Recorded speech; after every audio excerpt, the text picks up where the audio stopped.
Praise the lord. ప్రభువైన యేసుక్రీస్తు నామములో మీ అందరికీ వందనములు. బైబిల్ గ్రంథం అంతా కూడా దేవుని నమ్మకత్వాన్ని ఎంతో చక్కగా మనకి చూపిస్తూ ఉంటుంది. మరి ఎన్నో చోట్ల దేవుడు తన ప్రజలను ఎంత నమ్మకంగా పాలించాడో, ఎంత నమ్మకముగా తన బిడ్డలకు ఆయన అద్భుతాలు చేస్తూ నడిపించాడో మనము బైబిల్ గ్రంథం అంతా కూడా చదివినప్పుడు మనము దేవుని యొక్క ప్రేమను, ఆయన నమ్మకత్వాన్ని అర్థం చేసుకోవచ్చు. తన ప్రజలను ఆయన ఎంతగా ప్రేమించాడో, వారి కష్టములలో నష్టములలో ఆయన ఎంతగా వారిని ఆదుకొని హెచ్చిస్తూ దీవిస్తూ నడిపించాడో ఎన్నోసార్లు దేవుని యొక్క గొప్పతనాన్ని గ్రంథములో మనం చూడవచ్చు.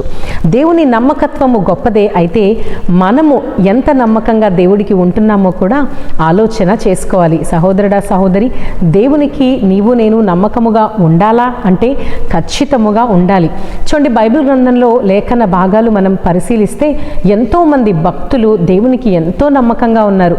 ఎన్ని కష్టాలు ఎదురైనా, ఎన్ని ఇబ్బందులు కలిగినా వారెప్పుడు కూడా దేవుని యొక్క శక్తిని అనుమానించలేదు, అవిశ్వాసంలో పడిపోలేదు. ఉదాహరణకి ఒక అబ్రహామును చూస్తే ఎన్నో సంవత్సరాలకు ఒక సంతానాన్ని ఆయన పొందుకున్నాడు. అదే సంతానాన్ని దేవుడు అడిగినప్పుడు ఆ సంతానమును దేవునికి ఇవ్వడానికి ఆలోచించలేదు. ఎంత నమ్మకముగా ఉన్నాడో కదా దేవునికి. అలాగే ఒక నోవహును గమనిస్తే 120 సంవత్సరాలు ఓడ కడుతూనే ఉన్నాడు. ఎన్నో ప్రశ్నలు వచ్చి ఉంటాయి. దేవుడు నిన్ను ఓడ కట్టమన్నాడా? అసలు వర్షమే లేదే, ఎందుకు ఈ పని చేస్తున్నావని అందరూ హేళన చేస్తూ ఉండవచ్చు. కానీ దేవుడు మరి తనకిచ్చిన మాటను నోవహు ప్రతిదినము జ్ఞాపకం చేసుకుంటూ ఎంతో నమ్మకముగా దేవుడు అప్పగించిన పనిని ఆయన పూర్తి చేశాడు. ఎంత నమ్మకత్వము కలిగిన వ్యక్తో కదా. మరి మన జీవితాల్లో కూడా దేవునికి నమ్మకంగా ఉంటా ఉన్నామా? లూకాసు వార్త 12వ అధ్యాయము 43-44 వచనాల్లో ఉంటుంది. మరి నమ్మకమైన దాసుడు ఉన్నాడా అని యజమానుడు వెతుకుతూ ఉంటాడంట. అలా నమ్మకమైన దాసుడు దొరికినప్పుడు నిజముగా ఎంత ధన్యుడు కదా ఆ దాసుడు అనే మాటను మనం అక్కడ చదువుతాం.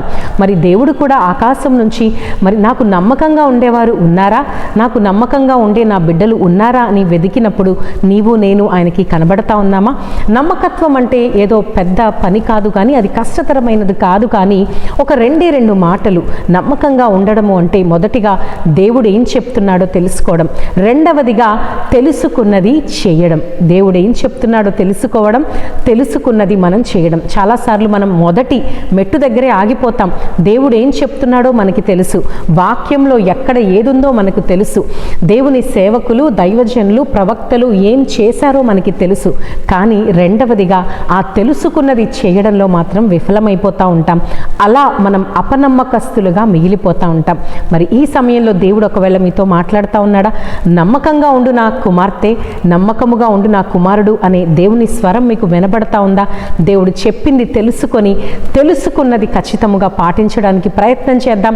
అప్పుడే కదండి మనము నమ్మకస్తులుగా ఉంటాం. ఎటువంటి పరిస్థితులు ఎదురైనా సరే దేవుణ్ణి విడిచిపెట్టకుండా ఆయన మాటకు లోబడుతూ ముందుకు కొనసాగుదాం. అబ్రహాము, నోవహు మరెంతో మంది వలె నమ్మకముగా మన జీవితంలో ముందుకు కొనసాగుదాం.